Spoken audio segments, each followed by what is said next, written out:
안전이라는 거 눈에 보이지도 않는데 이걸 어떻게 숫자로 나타낼 수 있을까요? 자, 오늘은 한 국가가 이 근본적인 가치를 어떻게 측정하려고 했는지 그 10년간의 이야기 속으로 한번 들어가 보겠습니다. 사실 이 안전이라는 약속은요, 대한민국 헌법의 가장 기초에 새겨져 있어요. 놀랍게도 자유나 행복보다도 먼저 언급될 만큼 중요한 가치라는 거죠. 하지만 2014년에 일어난 세월호 참사는 이 약속을 아주 고통스럽고 시급한 질문으로 바꿔버렸습니다. 우리 사회가 과연 안전한가? 그리고 이 질문은 곧 무언가를 지키려면 먼저 그것을 제대로 측정할 수 있어야 한다는 그런 국가적인 요구로 이어졌습니다. 그래서 첫 번째 단계는 우리나라의 전반적인 안전 상태를 한눈에 볼 수 있는 포괄적인 도구, 일종의 안전자를 만드는 것이었습니다. 이 프레임워크가 진짜 흥미로운 점은요, 안전이라는 되게 복잡한 문제를 아주 논리적인 단계로 쪼갰다는 거예요.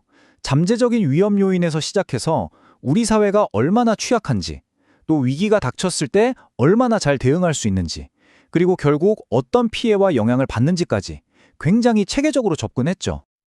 그리고 이게 얼마나 야심찬 계획이었는지 이걸 보면 알 수 있습니다.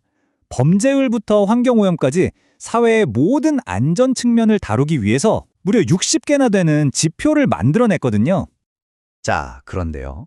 이렇게 모든 걸 측정하려는 야심찬 계획은 안타깝게도 곧 데이터라는 미로 속에서 길을 잃고 맙니다.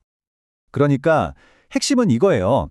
이 안전자라는 게 나라 전체의 큰 그림을 보는 데는 좋았을지 몰라도 막상 정책을 만드는 사람들이 그래서 다음 재난을 막으려면 지금 당장 뭘 해야 하지? 이런 구체적이고 시급한 결정을 내리는 데는 별 도움이 안 됐다는 거죠. 너무 크고 뭉퉁그려져 있었던 거예요. 게다가 문제가 또 있었어요. 안전보고서 말고도 삶의 질 지표, 국가 발전 지표 이런 여러 국가 보고서들이 각자 다른 방식으로 안전을 측정하고 있었던 거죠. 이러니 데이터가 중복되고 혼란만 커지는 말 그대로 데이터 미로가 만들어진 겁니다. 바로 이 지점에서 생각의 큰 전환이 일어납니다. 하나의 거대한 성적표를 만드는 대신에 데이터를 외과 의사의 메스처럼 아주 정밀하고 목표 지향적으로 쓸 수는 없을까 하는 생각이죠. 이 새로운 접근법을 보여주는 아주 강력한 사례가 있습니다. 바로 우리 사회의 새로운 아픔으로 떠오른 고독사 문제입니다. 이 고독사 문제만을 위한 전문 통계가 개발되면서 우리는 비로소 그 비극의 진짜 규모를 마주하게 됐습니다. 한 해에만 3,661명, 이렇게나 많은 분들이 사회적 고립 속에서 쓸쓸히 세상을 떠나고 있었던 겁니다.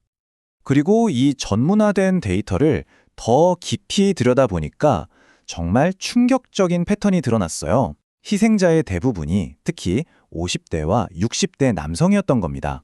여성보다 무려 5배 이상 높은 비율이었죠. 바로 이게 새로운 모델이 된 겁니다. 막연하게 안전이라는 점수를 매기는 대신에 고독사처럼 시급하고 구체적인 사회 문제를 해결하기 위한 맞춤형 데이터 도구를 만드는 것. 이게 새로운 임무가 된 거죠. 그리고 이런 메스 같은 접근법은 다른 중요한 분야로도 빠르게 확산됐습니다. 예를 들어 스토킹이나 교제폭력 같은 여성 대상 폭력 문제, 또 매년 수만 건씩 발생하는 제품 안전사고 문제, 그리고 노인이나 장애인 같은 취약계층이 재난에 얼마나 큰 영향을 받는지, 이런 것들은 사실 거대한 국가 점수로는 절대 잡아낼 수 없는 문제들이잖아요. 이런 문제들을 위한 맞춤형 데이터들을 만들기 시작한 겁니다. 자, 그렇다면 이 10년간의 여정은 안전 측정의 미래에 대해 우리에게 어떤 교훈을 주고 있을까요? 2024년에 나온 연구보고서의 결론이 모든 걸 말해줍니다. 이제는 국가 전체의 안전 수준을 따지기보다는 특정 안전 분야에 집중해야 한다. 즉, 하나의 등급에서 벗어나서 전문화된 지식으로 나아가야 할 때라는 거죠. 여기서 우리가 꼭 기억해야 할 핵심은 이겁니다. 진짜 사회 안전이라는 건요, 국가 안전 성적표에서 좋은 점수를 받는 게 아니라는 거예요. 그보다는 실제 위험을 정확히 찾아내고 그걸 해결할 수 있는 정밀하고 실행 가능한 데이터들의 생태계를 만드는 데 있다는 겁니다. 그리고 이 모든 이야기는 우리에게 마지막 질문 하나를 남깁니다. 안전에 대한 단 하나의 점수가 허상이라는 걸 이제 알았고, 우리에게 필요한 게 자가 아니라 메스라는 것도 알았습니다. 그렇다면 우리는 다음에 어디를 향해 이 메스를 들어야 할까요?